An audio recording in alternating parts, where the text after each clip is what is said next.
942, Big 550, KTRS. Charles D'Angelo here is the weight loss coach here in town, and he's a weight loss coach to the stars. He's a weight loss coach to you and to me and everybody else. What's interesting about Charles D'Angelo is that this segment is not a paid endorsement. This is a nothing other than you're my friend, you do good work, you inspire people and get people thank you. To lose weight. Absolutely. So it's 20 minutes a week, and we lose all the weight, right? A little bit more than that. It's 3 tablespoons right before we go to bed and we lose weight? Absolutely not. True story, Charles D'Angelo. Friend of mine, big fan of the show, calls me up the other day and says, went to the doctor. They told me I had to lose weight. I was thinking about doing this thing. One of your people are advertising about 20 minutes a week. And I'm like, really the only way to lose weight is exercise and eat right.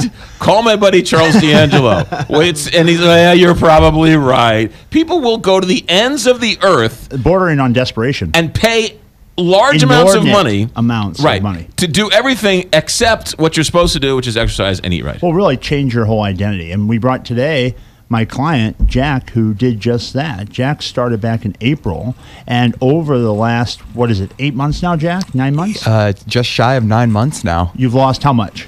As of our weigh-in 2 weeks ago, we're at 165 off. 165 pounds. That a huge amount of. Now, Jack Holmes, born and raised here in St. Louis? Yes. All right. And 20 minutes a week in the gym, you lost 160 pounds? That's more like an hour every morning, 6 days a week. What about you took 3 pills in the afternoon? It's so funny you should say that because, Oprah always said if there was a magic pill she could give out, she would have given it to everybody on her favorite thing show. Right. So we know it doesn't exist. First of all, congratulations. Thank you. Second of all, what was the final straw that got you to Charles D'Angelo? I went and saw a concierge physician for the first time and had my blood work taken, which I had always avoided doing it. And the numbers came back, and my blood was basically a solid sludge of fat.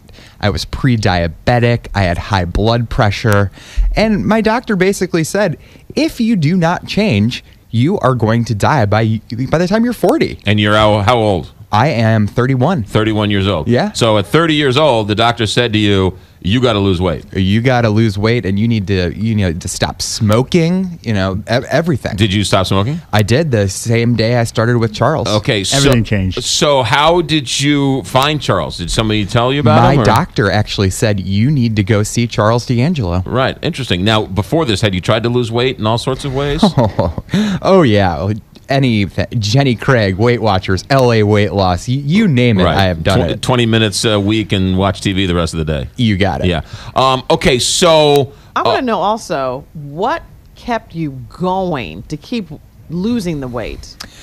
It's a good question. It was coming off rapidly, and it felt good.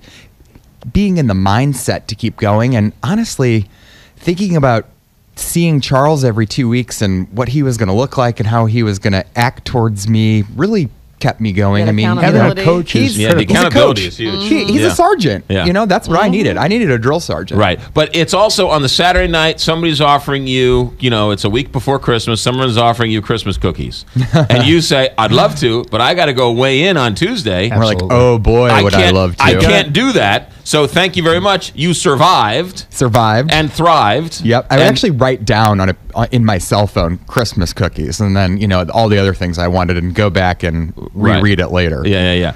I have one other question too. Yes. Emotional eaters. That's probably the hardest people to lose weight. Are you an emotional eater? Oh yes. So how did you get over that? I just stopped. I had to come to terms with why I was eating. What was I doing to make myself eat? And I knew. And when I first met with Charles, I was really honest. Like, this is why I eat. And we had to conquer it. Now, it's so interesting. What was it? When did you realize you were going to reach your goal? Because at some point, what was it? What was it that so many times you said, I'll start tomorrow. I'll have another hot dog. I'll have another this. I'll have another cupcake. But I know going through the program, at some point, halfway through, quarter through, you're like, I'm going to do this. making it through my birthday in September and then making it through Thanksgiving, Christmas, and the New Year, I knew I was going to make it. Right. And as of 2 days ago, I had 16 or 17 pounds left until my goal. And with how much I've lost, I mean, 16 or 17 pounds. Yeah, I mean, like, we're home stretch. Right. Ordinary people do ordinary things. Extraordinary people do extraordinary things. How has your life changed after losing 160 pounds? Everything's changed. I'm more self-confident.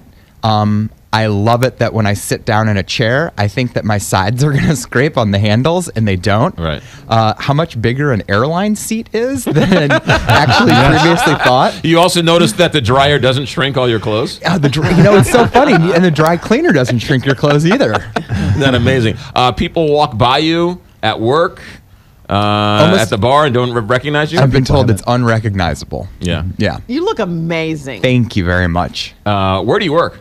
I have my own floral business called Petals by Irene, and it's actually based out of my house in Ladue. Okay. So no retail store. So there's somebody out there listening to you who is in your spot. Absolutely. Who has tried, has bought every gadget, has been hoodwinked into every plan and every give me your money and I'll just blink and you can lose the weight. Yeah. What would you tell that person who is struggling just like you were? I would say that the weight is on you for a reason. You are protecting yourself. I had a layer of protection that I built on myself, keeping myself from being close to people, romantically close to people. You have to break through that and know that life gets better, everything can change, and you can live your best life. But going to the gym every day, that's hard. Well, I was fortunate to have a treadmill set up at my house and a TV above it. So I was actually able to wake up every morning at 6:30 and literally roll out of bed whether I wanted to or not and hit that thing for an hour. But isn't it, once you do it, once you work out, don't you feel like a king? I do. Yeah. I really do. And it's become addictive. If I don't do it for a day or two. Yes. Not that I would ever admit to Charles I've taken a day off.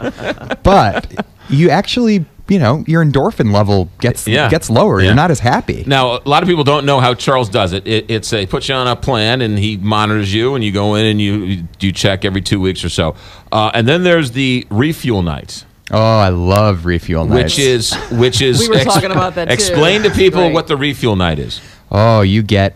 Am I allowed to say what you get? Yes, absolutely. Oh, you get a whole entire sweet potato. I'm telling you, say nothing ever tasted so good when you have not had carbohydrates like that. You're better than I was. Charles, what is the Refuel night exactly for people who don't know? It operates under the science known as glycogen replenishment. As your body's burning through an inordinate amount of fat, your muscle tissue becomes exhausted. So to recharge and kind of re-stimulate the metabolism one night a week, both physiologically and psychologically, I found it's beneficial.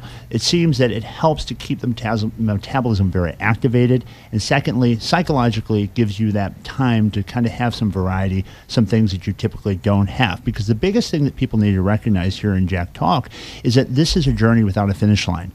If you look at this as you can lose the weight and then disengage and disconnect and not continue with the ongoing relationship that's been so helpful, you're setting yourself up to fail. I found that the most successful people, the people that I've helped to lose 100, 200, 250, 300 pounds in many cases, the ones that keep it off are the ones that continue to stay in touch with me, whether it be every 3 months, every 6 months, once a year. You've got to recognize that if you have a long-standing pattern of bad choices, it's going to take a significant amount of time to overlay those neurological patterns that were developed so that you're able then to continue with that good pattern of behavior. Jack Holmes, congratulations. You look fantastic. Thank you very much. Help spread the message. Charles D'Angelo, continue success. We love having you on. And it's not as simple as 20 minutes every once a month. It's all about the right mindset, the right foods, and the right exercise, kind of having those three gears in motion at the same time. How do people get a hold of you and change their life? They can go to my website. It's charlesdangelo.com.